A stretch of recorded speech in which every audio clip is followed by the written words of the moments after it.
श्री श्रोतागणों, आज हम कथा सुनने जा रहे हैं शिव परिवार की। हिमालय की पवित्र चोटियों पर स्थित कैलाश पर्वत, जहाँ सन्नाटा भी तपस्या करता है, यहीं महायोगी शिव ध्यान मग्न रहते हैं।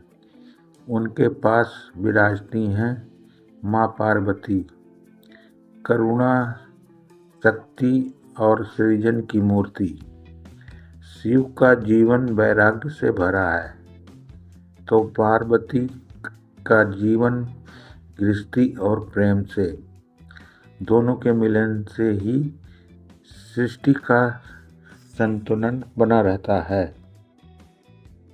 पार्वती चाहती थी कि कैलाश केवल तपस्या का स्थान न होकर प्रेम और परिवार का भी केंद्र बने। वे शिव से कहती, स्वामी, सृष्टि तभी पूर्ण होती है जब उसमें स्नेह, मर्यादा और दायित्व हो। शिव मुस्कुराते और मौन से ही सहमत जताते। कैलाश पर शिव के गणों का निवास था।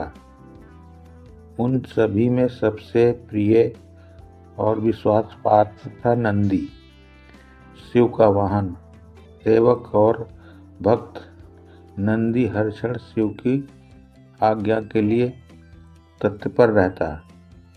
उसकी भक्ति इतनी अटूट थी कि कैलाश में कोई भी प्रवेश करे, पहले नंदी की दृष्टि से गुजरना ही पड़ता। एक दिन पार्वती ने अनुभव किया कि गृहस्थ जीवन की पूर्णता के लिए संतान आवश्यक है।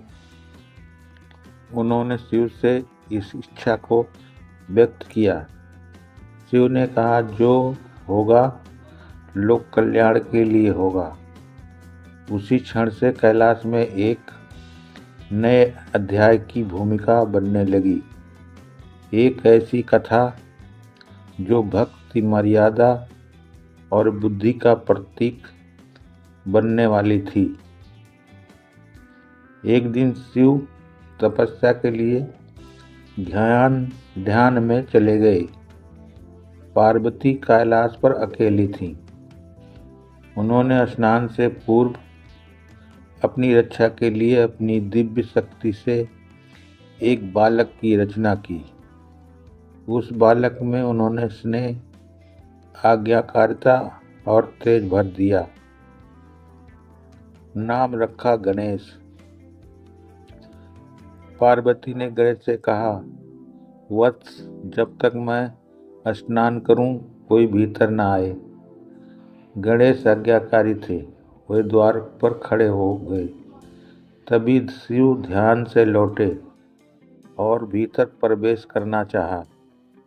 गणेश ने उन्हें रोका। शिव ने क्रोध में आकर अपने त्रिशूल से बालक का सिर अलग कर दिया। जब पार्वती लौटी और ये दृश्य देखा तो वे शोक और क्रोध से व्याकुल हो उठी। संपूर्ण कैलाश कांप उठा। पार्वती ने कहा, ये मेरा पुत्र है। यदि ये जीवित न हुआ तो सृष्टि रुक जाएगी। शिव को अपनी भूल का बोध हुआ। उन्होंने आदेश दिया कि जो भी जीव उत्तर दिशा की ओर मुख किए मिले, उसका सिर लाया जाए। गणों को हाथी का सिर मिला। शिव ने उस सिर को गणेश के धड़ से जोड़ दिया। इस प्रकार गणेश पुनर्जीवित हुए। शिव ने उन्हें वरदान दिया, तुम प्रथम पूज्य होगे। हर शुभ कार्य से पहले तुम्हारी पूजा होगी। कैलाश में आनंद छा गया। नंदी ने हर्ष से नृत्य किया। पार्वती का मातृत्व पूर्ण हुआ। नंदी केवल शिव का वाहन ही नहीं बल्कि परम भक्त हैं। वो गणेश को शिव का अंश मानकर उनसे विशेष स्नेह रखता था। गणेश भी नंदी को परिवार का वरिष्ठ सदस्य की तरह सम्मान देते। एक बार कैलाश में सभी देवताओं का आगमन हुआ। नंदी द्वारपाल के रूप में खड़े थे। गणेश ने नंदी से पूछा, तुम हर समय द्वार पर क्यों रहते हो? नंदी बोला, प्रभु, सेवा ही मेरा जीवन है। गणेश ने उसी दिन से नंदी से सेवा का अर्थ सीखा। निस्वार्थ भक्ति। जब भी शिव ध्यान में होते, नंदी शांत खड़ा रहता। गणेश भी उसके पास बैठकर ध्यान करते।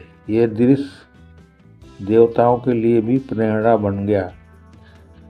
एक बार कुछ गणों ने नंदी का उपहास किया।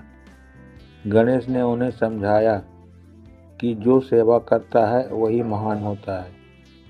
शिव ने प्रसन्न होकर कहा, नंदी और गणेश दोनों मेरी भक्ति के दो स्वरूप हैं।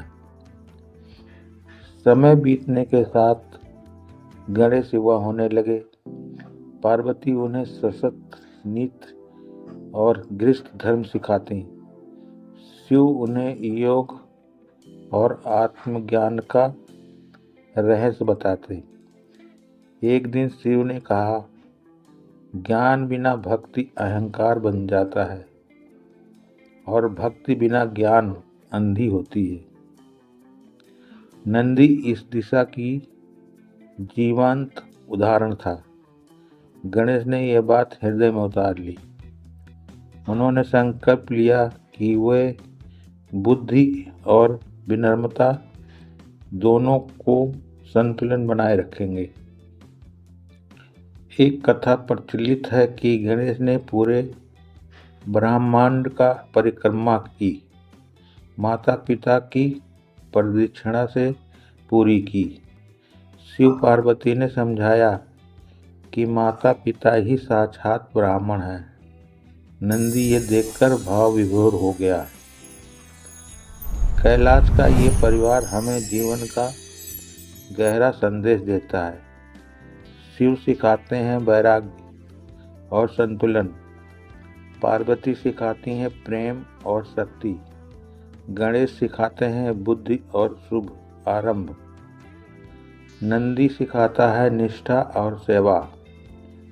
यदि जीवन में बाधाएं हों तो गणेश का स्मरण करें। यदि शक्ति चाहिए तो पार्वती का, यदि शांति चाहिए तो शिव का, और यदि भक्ति सीखनी हो तो नंदी को देखें। ये कथा केवल देवताओं की नहीं, हर उस परिवार की है जहाँ प्रेम, मर्यादा और समझ हो। यही शिव परिवार की सच्ची महिमा है।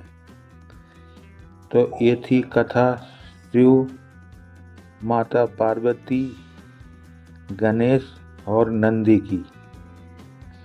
अगर ये कथा आपको पसंद आई हो तो चैनल को सब्सक्राइब करें, लाइक करें और कमेंट में बोलें ओम नमः शिवाय।